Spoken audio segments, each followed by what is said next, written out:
नमस्कार दोस्तों, स्वागत है आपका हमारी एपीएस क्लासेस में। दोस्तों, आज हम पढ़ेंगे राष्ट्रीय आंदोलन में सम्मिलित स्वतंत्रता सेनानियों के बारे में, जिसमें हम आज सबसे पहले जो टॉपिक लेकर आए हैं वो है कालू मेहरा का। ऐसे ही हम रोज़ एक एक टॉपिक लेते रहेंगे। जो भी स्वतंत्रता सेनानियों का प्रतिभाग रहा है उनको हम अपनी वीडियो में लाते रहेंगे। दोस्तों, कालू मेहरा के बारे में जानते हैं। कालू मेहरा ऐसे उत्तराखंड के पहले स्वतंत्रता सेनानी थे जिन्होंने 1857 की क्रांति थी उसमें भी अपना प्रतिभाग किया था और इन्होंने स्वतंत्रता दिलाने में इनकी बहुत बड़ी भूमिका रही। दोस्तों, आइए इनके बारे में जान लेते हैं। 1800 लगभग 1831 में बिसुंग में इनका जन्म हुआ था। ठीक है दोस्तों। इसके बाद रोहिला नवाब खान बहादुर खान के आह्वान पर 1857 के समय संयम क्रांतिवीर संस्था बनाई गई थी। ठीक है। और दोस्तों, इस संगठन ने लोहाघाट में सैनिक बैरकों को आग लगा दी थी। जो ये संगठन था, इस संगठन ने क्या करा कि जो लोहाघाट में जो सैनिक बैरक थे, सैनिक बैरक जो होते थे, सैनिक बैरकों में इन्होंने आग लगा दी थी। ठीक है। और सैनिक बैरक क्या होते थे? जहाँ पे सैनिक रहते हैं, रहने की जगह होती है उनकी, जिससे अव्यवस्था का माहौल फैल गया था। जब लोहाघाट में सैनिकों के बैरकों में आग लगा दी तो इससे क्या हुआ? इससे अव्यवस्था फैल गई, पूरे अव्यवस्था का माहौल हो गया। ठीक है। और रेमजे को खबर होने पर उसने सैन्य टुकड़ी भेजकर कालू मेहरा के विश्वास पात्र खुशाल सिंह को पराजित किया। और दोस्तों, इसके बाद जो रेमजे था, रेमजे को इस बात की खबर पड़ गई। ठीक है। जो रेमजे था, रेमजे को इस बात की खबर पड़ गई। उसने क्या करा? उसने अपनी सैन्य टुकड़ी को भेजकर कालू मेहरा के जो विश्वास पात्र थे खुशाल सिंह, कौन थे? खुशाल सिंह, उनको पराजित किया और उनके क्रांतिकारियों को मौत के घाट उतार दिया। जो रेमजे था, रेमजे को इस बात की खबर पड़ी कि जो वहाँ पर जो सैन्य वाला कांड हुआ था उसके बारे में जब रेमजे को पता चला तो रेमजे ने क्या करा?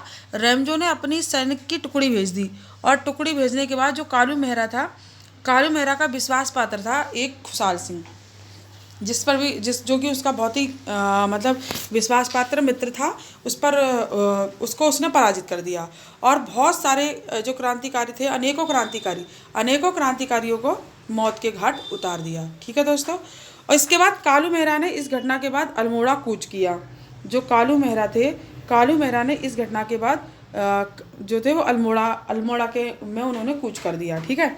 और ढौर नामक स्थान पर क्रांतिकारियों के साथ पहुंचने पर रात्रि में उन्होंने बैलों के सींगों पर मसाले बांध दी। जब ऐसी घटना हुई कि सैनिक वैनिक सब ये रेमजे के प्लान के बारे में जब उन्हें पता चला तो उन्होंने क्या करा?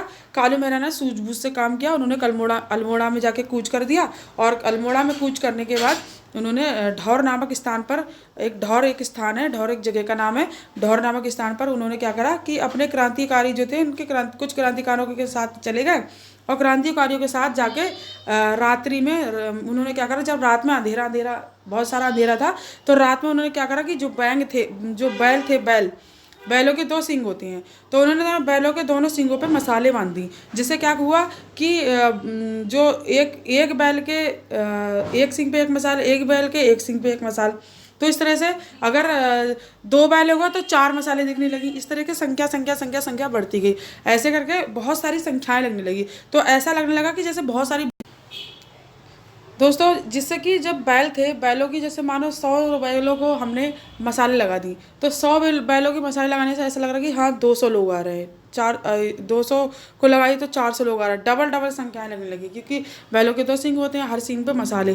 तो दूर से जब आ रही थी, बैल आ रहे थे, उनके सींगों पे मसाले लगी हुई थी, तो लग रहा था कि जैसे बहुत सारी सेना आ रही हो उनसे लड़ने के लिए और अंग्रेज डर जाएँ और अंग्रेज़ों को मतलब ऐसा लगे कि हम इनसे नहीं लड़ पाएंगे।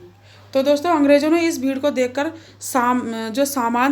सामान बांधना शुरू कर दिया।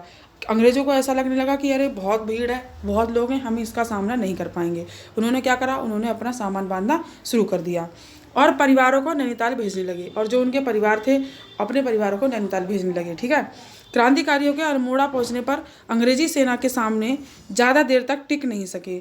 जो क्रांतिकारी थे, ठीक है दोस्तों, क्रांतिकारियों के अल्मोड़ा पहुंचने पर अंग्रेजी सेना के सामने ज़्यादा देर तक टिक नहीं सके और अनेक क्रांतिकारी शहीद हो गए। दोस्तों, उन्होंने धोखे में तो रखा कि दूर से आने में लगे और अंग्रेज डर भी गए, लेकिन कब तक डरते, कभी ना कभी तो सच्चाई सामने आ ही जाती। तो बैल भी सामने आ ही गए।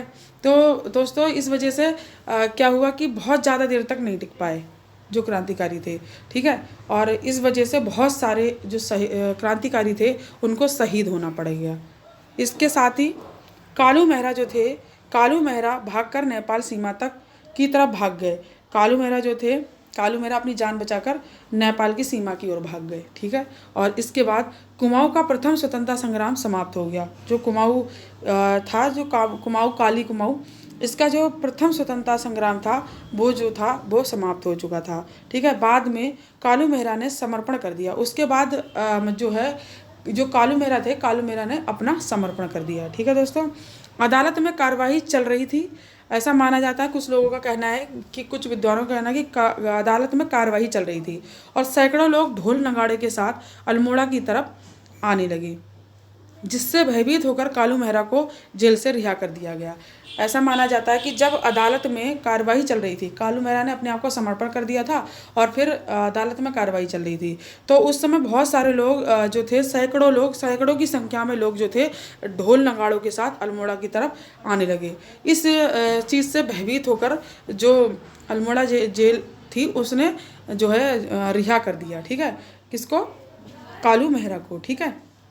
इसके बाद 1906 में खाट खुटुम नामक स्थान पर एकांतवास करते समय कालू मेहरा का निधन हो गया। दोस्तों, ऐसा माना जाता है कि 1906 के आसपास की बात है कि जो खाट खुटुम नामक एक जगह का नाम है, ठीक है, वहाँ पर एकांतवास करते समय कालू मेहरा जो थे उनका निधन हो गया, ठीक है दोस्तों। अगर वीडियो अच्छी लगी हो तो वीडियो को लाइक सब्सक्राइब ज़रूर करें, और अगर आपको वीडियो अच्छी लगी हो तो मैं रोज़ कमेंट्स बॉक्स में लिख के ज़रूर भेजें मुझे, और मैं आपको रोज़ ऐसी एक क्रांतिकारी लेके आती रहूँगी। नमस्कार दोस्तों।